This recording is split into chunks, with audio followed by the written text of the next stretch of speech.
మీ ఎలాంటి వ్యాపార ప్రకటనలకైనా వెంటనే మా ఛానల్ సంప్రదించండి. శ్రీ గురుభ్యో నమః. హరి ఓం. శ్రీ మహాగణాధిపతయే నమః. శ్రీ మహాసరస్వత్యై నమః. హరి ఓం. వందే శంభుమాపతిం సురగురుం వందే జగత్కారణం వందే పన్నగభూషణం మృగధరం వందే పశూనాం పతిం వందే సూర్యశశాంకవక్నినయనం వందే ముకుందప్రియం వందే భక్తజనాశ్రయం చ వరదం వందే శివం శంకరం. క్షోణితలంబునన్నెన్నొదురు శోకగమృక్కిముతింతు సైకతశ్రేణికి జంచరీక సైభవ సుందరవేణికి రక్షితామరశ్రేణికి దోజజాత భవ చిత్తవశీకరణైక వాణికి అక్షదామ సుఖవాదిజ పుస్తుకరమ్యపానికి. 2025 సంవత్సరం ఆగస్టు నెల 7వ రాశి తులారాశి. ఈ తులారాశి ఫలితాలు చెప్పుకుందాం. తులా వృషభయోర్భృగు. తులా వృషభ రాశులు ఎట్లా ఉన్నాయి అనేది చూసుకోవాలి. తులా వృషభ రాశులకి మరి వృషభం అంటే ఎద్దు. ఆ ఎద్దు ఎవరు? ఈశ్వరుడు వాహనం. అది ఎంతో మంచి జీవి. ఎటువంటిదంటే చూడటానికి చాలా భయంకరంగా ఉంటుంది. ఆ తలకాయ ఉంచితే ఆ కొమ్ములు పెట్టి పొడిస్తే మనం చచ్చిపోతాం.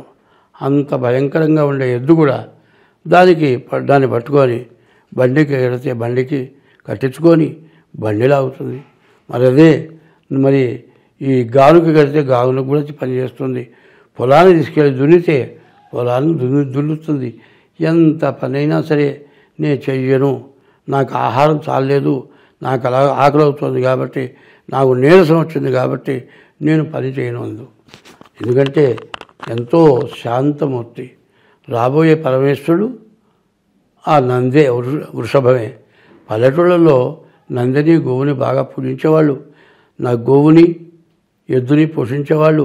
ఇప్పుడు ట్రాక్టర్లు వచ్చిన తర్వాత ఎద్దు పోయింది, ఏనుగా పోయింది, తర్వాత ఎద్దు పోయింది, అన్నీ పోయినాయి. ఈ జీవుల్ని పోషించటంలే. అందువల్లే రైతుకు చాలా కష్టం వస్తుంది. కాబట్టి ఈ వృషభ రాశి చాలా విశేషమైన రాశి. ఈ రాశికి గురువు, శుక్రుడు, రవి, కేతువు, బుధుడు, శని చాలా ఇప్పుడు 5-6 గ్రహాలు బాగున్నాయండి. రాహుకేతువులు తప్పితే ఈ తులారాశికి అన్ని గ్రహాలు చాలా బాగున్నాయి. ఇంత బాగుండటం అనేది ఇప్పటికీ 6 రాశులు చెప్పాం. ఈ 6 రాశుల్లో తులారాశి ఉన్నంత బాగా ఏ రాశి లేదు. ఇంత బాగుండటం వల్ల మీరు బాగా పైకి రావటానికి, జీవితంలో మీరు ఆశించింది ఏదన్నా ఉంటే అది మీరు సంపాదించుకోవటానికి బాగా అవకాశం కనబడుతుంది. కాబట్టి మీరు ఇది 20 వంతులే గోచారం, 20 వంతులే నేను చెప్పేది. కానీ గ్రహచారం వేరే ఉంది. గ్రహచారం అంటే పుట్టిన టైంను బట్టి. సరిగా చెప్పాలంటే మరి 5-6 గ్రహాలు బాగున్నాయి. ఇంతకుముందు 6 రాసులు చెప్పుకున్నాం. ఈ 6 రాసుల్లో తులారాశి ఉన్నంత బాగా ఏ రాశి లేదు. అయితే ఇది గోచారం. దీన్నే పూర్తిగా నమ్మొద్దు. గోచారం అంటే 25 వంతులే జరిగేది. గ్రహచారం అనేది ఉంది. గ్రహచారం ఎట్లా? పుట్టిన తారీఖు, నెల, సంవత్సరం, టైము, దాని ద్వారా గ్రహచారం వస్తుంది. ఇది 25 వంతులు బాగున్న దాన్ని ఆ 70 వంతుల్లో ఏదైనా చెడుందేమో చూసుకొని దాన్ని పోగొట్టుకుంటే మనకు ఎటువంటి సమస్య మాత్రం రాదు. మీరు బాగా ఆర్థికంగా జీవితంలో ఎప్పుడూ సంపాదించినంత సంపాదించుకొని స్థిరపడి వాడికి ఏమిరా అనేంత శక్తి సంపాదించుకోగలుగుతారు. మీరు ఎటువంటి సంపాదన రావాలి, వచ్చిన సంపాదన పోగొట్టుకోకుండా నిలబెట్టుకోవాలి అనేటట్లయితే మీకు ఇది చాలా మంచి సమయం. అందులో రవికేతులు ఇద్దరు ఏకాదశంలో ఉన్నారు, బుధుడు దశమంలో ఉన్నాడు, శుక్రుడు గురువు నవమంలో లక్ష్మీస్థాన స్థానంలో ఉన్నారు, మరి శని బాగున్నాడు. ఇన్ని గ్రహాలు బాగున్నాయంటే జీవితంలో ఎప్పుడైనా సరే గుర్తుపెట్టుకోండి, మానవుడు ఎవరి దగ్గరైనా ఉద్యోగం చేస్తే ఎంత చేసినా నువ్వు ఎంత కష్టపడ్డా బాగా చేసావని మాత్రం ఓనరాళ్ళు అంటే నువ్వు సరిగ్గా పనిచేయవను అనే భయం. ఇది ఎట్లా ఉంటుందంటే ఈ రోజున ఎటువంటి ఉద్యోగం చేసేవాడైనా సరే ప్రజలంతా కూడా వాడిని గౌరవించేంత గొప్ప పని చేస్తాడు, ఉన్నత స్థాయికి వెళ్ళిపోతాడు. అదే వ్యాపారం అయితే ఇంకా బాగా సాగుతుంది. దీన్ని పొందాలి, ఈ ఐశ్వర్యం మీకు రావాలి అని మీ కోరిక ఉందా? ఎవరికి లేకుండా ఉంటుంది? అందరికీ ఉంటుంది. ఏమీ లేని వాడికైనా సరే ఒక కిలో బంగారం దొరికితే బాగుండు అనుకుంటాడు. కిలో బంగారం కాదు, ఓ తులం బంగారం దొరికినా ₹1,00,000. మరి ఏమీ లేని వాడికి కిలో బంగారం కావాలని కోరిక పడుతుంది. ఎందుకంటే చూస్తున్నాం, ఒక్కొక్కళ్ళు జనాలను చూసిన తర్వాత అయ్యో కనీసం మంగళసూత్రం కూడా కొనుక్కోలేకపోయినాం, అందువల్ల మనకు కూడా బంగారం దొరికితే బాగుండు అనుకుంటారు. అట్లాంటి వాళ్ళు కూడా ఈ రాశిలో మంచి లాభాలు పొందే టైము. కాబట్టి మీ డేట్ ఆఫ్ బర్త్ ద్వారా మాత్రం తప్పనిసరిగా మీ జాతకం చూపించుకొని అందులో ఏదైనా గ్రహాలు బాగుండకపోతే దానికి తగిన ఉపశమనం చేస్తే మీకు అన్ని విధాలా బాగుంటుంది. ఇంత బాగున్న రాశి నాకు చాలా సంతోషంగా ఉండి చాలా బాగుంది. ఎందుకంటే బాగున్న వాళ్ళని చూస్తే నేను ఆనందపడతాను, కానీ బాగున్న వాళ్ళని చూసి బాధపడను. నేను ఎప్పుడు కూడా నాకంటే కింద వాడిని చూసి మనకంటే వాడు తక్కువలో ఉన్నాడు, మనమే బాగున్నాం, వాడికి మనం సహాయం చేయాలి అని ఆలోచిస్తా. కానీ మనకంటే ఎక్కువ చూసి మనం వాడిలాగా ఎట్లా బాగుపడతాం అనేది మాత్రం ఆలోచించాం. మనం ధర్మంగా ఎవరికైనా ధర్మమైన పనులు చేస్తే ఎంతైనా పైకి రావడం జరుగుతుందని ధర్మశాస్త్రాలు చెప్పున్నాయి. మనకంటే పైవాడిని ముంచాలి అంటే ఏదో తప్పుడు పని చేయాలి, వాళ్ళలాగా కావాలంటే. కానీ ఎంత సంపాదించినా నీ జాతకం బాగుండనప్పుడు నష్టాలే వస్తూ ఉంటాయి. ఇప్పుడు మంచి టైము, ఈ టైముని బాగు చేసుకోవాలంటే డేట్ ఆఫ్ బర్త్ ద్వారా కానీ, డేట్ ఆఫ్ బర్త్ లేకపోతే హస్త సాముద్రిక ద్వారా కానీ మా నెంబర్లు మరి 7801071946 ఇదొక నెంబరు. ఇంకో నెంబరు 6300061241.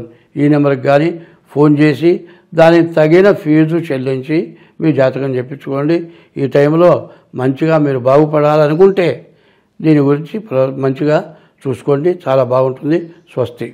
శ్రావణ మాసం జూలై నెల 25వ తారీఖుతో శ్రావణ మాసం ప్రారంభమవుతుంది. అయితే శ్రావణ శుద్ధ పూర్ణిమకు ముందుగా వచ్చే శుక్రవారం రోజున వరలక్ష్మి వ్రతం చేయాలనుంది. పౌర్ణమి రోజే ఈసారి శుక్రవారం కలిసి వచ్చింది. పౌర్ణమి శుక్రవారం రెండు కలిసి వచ్చినాయి. ఇది చాలా విశేషం.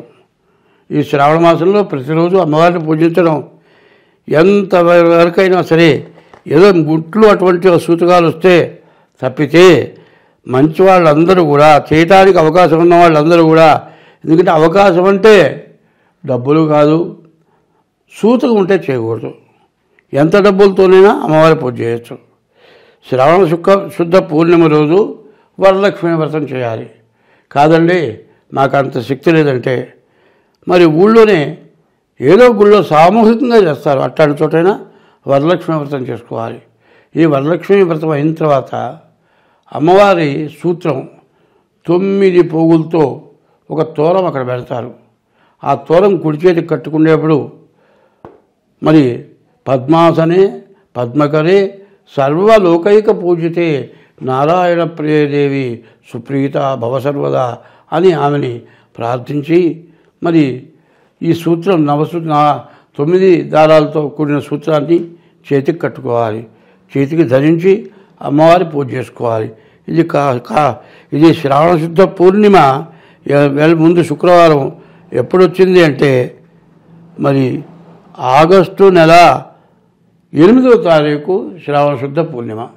ఈ శ్రావణ శుద్ధ పూర్ణిమ రోజు మరి వరలక్ష్మి వ్రతం తప్పనిసరిగా చేసుకోవాలి. అదే కాదండి, అమ్మవారు ఇచ్చేది కూడా కాదు, ఐశ్వర్యం అంటే ఈశ్వరుడు ఇచ్చేది కూడా ఐశ్వర్యమే. కాబట్టి శ్రావణ మాసంలో ఈశ్వరుడికి ప్రతిరోజు కూడా మరి శ్రావణ మాసం ప్రారంభం నుంచి చివరి వరకు కూడా మరి ఈశ్వరుడికి అభిషేకం చేసుకోవటం, గుళ్ళో అభిషేకం చేసే టైంకి వెళ్ళటం, మారేడు జాలు తీసుకెళ్ళి దేవుడికి ఇవ్వండి. ఆ అభిషేకం మీ చేతనైతే డబ్బులు కట్టి అభిషేకం చేయించుకోండి. అట్లా కాకపోతే కనీసం పూలు ఇచ్చి అభిషేకం దాకా ఉండి తీర్థం తీసుకోండి. కాదండి నెల మొత్తం చేయించుకోవాలి అనుకుంటే 4 సోమవారాలు వస్తాయి, మరి పౌర్ణమి వస్తుంది, మరి మాస శివరాత్రి వస్తుంది. ఈ 6 రోజుల్లో కూడా తప్పనిసరిగా ఈశ్వరుడికి అభిషేకం చేసుకోండి. మరి శ్రావణ శుద్ధ చతుర్దశి రోజున వరలక్ష్మి వ్రతం చేసుకోండి. ఈ సంవత్సరం మీరంతా సుఖంగా ధనధాన్య అభివృద్ధి కలిగి లక్ష్మీ వల్ల అనుగ్రహం కలిగి వరలక్ష్మి వ్రతం చేసుకున్న వాళ్ళు అంతా సుఖ సంతోషాలతో ఉంటారు. స్వస్తి.